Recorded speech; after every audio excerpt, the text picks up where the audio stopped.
Thank you, Nandanji. So, myself, Dr. A.K. Sinha from Central Road Research Institute, New Delhi. I am working there as a senior principal scientist in Geotechnical Engineering Department. So, here I am going to present a recycle of red mud waste materials for sustainable road construction. Red mud is coming from aluminum industries as a byproduct, or we can say as a waste materials.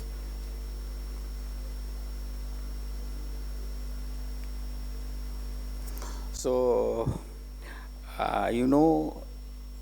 linear economy or circular economy, I have defined here in constant of metal industries, not as a whole horizon. So here, linear economy means we have to produce, we have to use, and then just you have to dump or dispose. So we have to think about circular economy. Why we have to think about the circular economy? If you will see, now you will see in the world globally or even in India, different metals like zinc, chromium, steel, aluminum, copper, all are increasing day by day demand. So we have to explore different mines, and now what happens, raw materials, different ores are depleting very fast, and we are not getting high grade of deposit of different mines. And all these mines, ores are available under the ground. Either we have to explore through open pit or through underground mining. So high energy is required to take the ores from the underground. And nowadays, earlier we are not able to concentrate on environmental point of view. So now it is very crucial regarding environmental issues. So disposal of waste materials are very concerned regarding the environmentalist. And apart from that, huge quantity of waste materials are coming from the different industries, and we have a scarcity of disposal lands. So all these, so here regarding basic principles of circular economy in context of metal industries, if you will see, I am giving you one example regarding red mud only. So if you will see, red mud is a waste materials coming from the aluminum industry. That red mud is a waste. At present it is a waste, but if you will see, still red mud has valuable contents of different metals. So we have to explore the possibility how to extract elements from the waste material, from the red mud only. So mining of primary source of ores, which is under the ground, huge quantity of energy is required. But when we will extract from the red mud as a metal, different metals, less energy is required. So if you will see, apart from that, red mud is a waste materials, but having better engineering properties than soil. So it can be used as a construction materials, or it can be used as a structural fill materials. So based on that, we have studied the red mud for utilization in road construction. So these are the waste materials coming from the mining waste, like overburden or tailing, or different type of industries, jarosite, jarofix, zinc slag are coming from the zinc industries. A steel slag is coming from the steel industries. Pond ash, fly ash, bottom ash, cinder, all are coming from the thermal power station. Copper slag is coming from the copper industries. Phosphogypsum is coming from the fertilizer industries, and kimberlite is coming from the diamond industries, and red mud already we have told you. Manganese, chromium, chrome slag is coming from the chromium industries. Foundry sand is a natural material, natural sand, but it is coming from the molding industries, plastic, or we are knowing, and marble dust is coming from the marble industries, and it is concentrated in Rajasthan only. 90% marble slurry, marble dust is coming from the Rajasthan only. So all these waste materials have been explored for possible application in road construction by Central Road Research Institute. So we have mentioned here all waste materials which has been carried out in CRRI.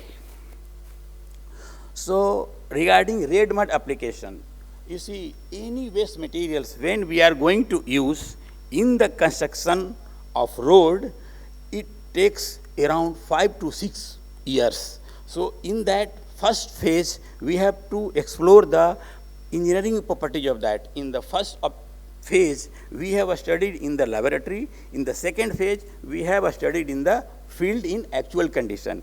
In the laboratory, we have examined the physical, chemical, geotechnical characterization. Sometimes some of the materials has little bit properties less than as per the guidelines. So we have to improve the properties by blending with other good materials or by blending with cement also. So all these parameters we have to calculate, we have to determine in the lab, and in the lab also we have to physically, we have to examine the performance of that. And after performance examination in the lab, we have to numerically or analytically, we have to validate with that parameters. And then we have to develop a guidelines for application of these waste materials. Next is pilot study. In the field, actual field study, we have to monitor, we have, you see, all guidelines pertaining to defined or developed pertaining to soil or conventional materials. Earlier, we are not thinking about these waste materials can be utilized. So there is no any guidelines how to use, how much property is required. So we have to develop such a specification regarding different waste materials. So we have to construct a road using that waste materials, and then we have to train the site engineers, stakeholders, engineers from the PWD, engineers from the state PWD, CPWD, contractor, concessionaires, all stakeholders, we have to train them. And then during the construction, random check, you see, CRI cannot do hold the test. So random test we have carried out during the construction. And then during the construction, stress, strain behavior, all parameters we have to examine. And then we have to develop the construction methodology for a typical waste materials, and then after construction of that, payment performance we have to study for a long period, at least 2-3 years we have to perform, we have to study, and then economic, you see, without economics, no one will use any kind of waste materials. So we have to validate with economic analysis and environmental issues, environmental parameter also we have to studies, and then people will be convinced. After that, guidelines should be developed. So this is the, red mud. 1 ton aluminum, when we are going to produce, around 6 ton red mud will be produced. You see how much quantity, huge quantity we are generating as a waste materials, or already 100 million tons already deposited in the different industries. So if you will see whole South India, everywhere red mud is available. Bauxite ores are available. So we have studied red mud as a replacement of soil in the construction of embankment or subgrade materials. So this is the bauxite exploration we have taken from Raigad district, Odisha, and if you will see, next one is bauxite ore deposit. If you will see, it is just like a soil materials. So this is the deposit of yard of red mud at Raigad district.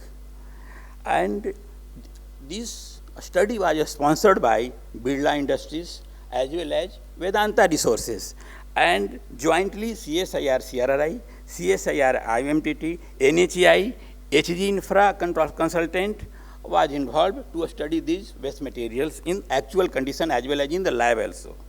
So you see, any waste materials when we are going to use in the construction industries, first of all, we have to examine that it is hazardous or it is non-hazardous. So TCLP test we have to carry it out, and all parameters, all metal concentration should be within permissible limits as defined by the Ministry of Forest Climate Change guidelines. So these are the permissible and these are the result, and it was found that it is a non-hazardous material because all concentration elements are within the permissible limit as per the Ministry of guidelines. So now after that, when we are knowing that it is a non-hazardous materials, geotechnical parameters applicable for embankment construction, applicable for subgrade construction, parameters were evaluated and parameters were compared with other established materials. And it was found that properties of this material is similar to conventional materials like soil or sand materials. So these are the other properties. You will see in the tabular form properties pertaining to embankment construction, pertaining to subgrade construction, it is given here. So in laboratory also, physical model test was carried out to determine the different parameters in the lab.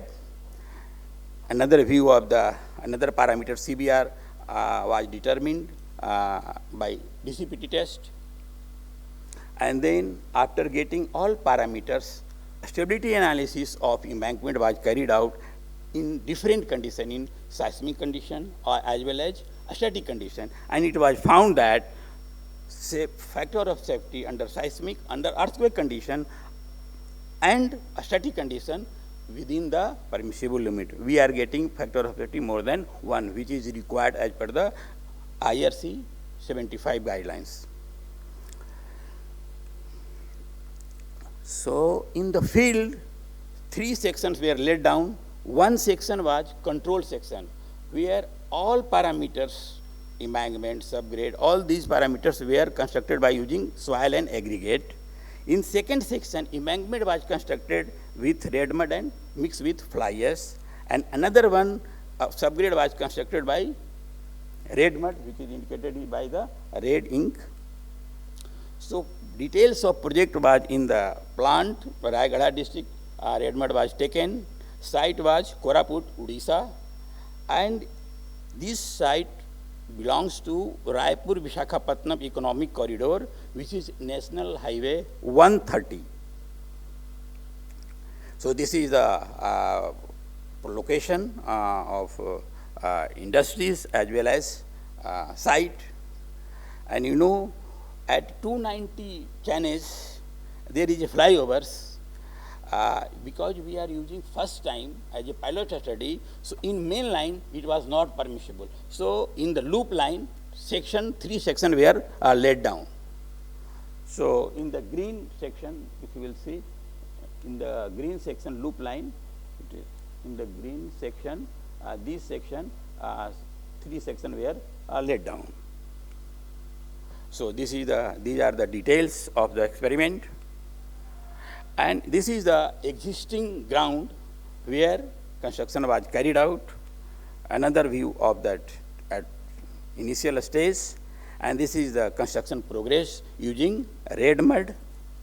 This is for safety purpose, even it is non-hazardous, but you will see, to convince the people, both sides, cover soil, natural soil, was used to safeguard the. And you see what happened, you see in Odisha coastal area, heavy rain was there. So it is a less permeable materials. So you see during the rainy season, it got flooded. So what we have to do, what we have done, we have mixed with fly ash, which is totally dry and it is a permeable material. It is a fine grained, but it is a permeable material. So it was decided that fly ash will be mixed during the construction. So these are the photographs, and this is the another photographs of that. To examine the actual condition leachability, perforated HDP pipe wrapped with geotextile was used under the embankment. So this is the pictorial view of the line. This is the line diagram of leachate collection. And this is the complete compacted layer of embankment and subgrade. And 3 sections during the construction, different equipment was used to examine the quality of construction, like DCPT test. So if you see, sand replacement was used to determine the degree of compaction, and it was found that it is meeting the requirement of that. Quality control was carried out by DCPT also. Quality control was carried out by LWD, lightweight deflectometer test, and it was found that performance of red mud is better than embankment soil. Plate load test was also carried out to examine the modulus of the red mud material in comparison to soil materials. And now, during the construction, it was completed. This is the pictorial view of the completed roads. Signboard is also applicable here. Pavement performance was carried out by measuring deflection, by measuring roughness, and it was found life cycle assessment was also carried out in comparison to soil and red mud. Pavement economic analysis was also carried out, and it was found that 25% can be saved by using red mud. And these are the conclusions of this. It is a fine grained material. It meets the requirement as a embankment material or as a structural fill materials. Most of the properties are better than soil properties, and deflection, roughness, performance are better than conventional materials. And these are the references.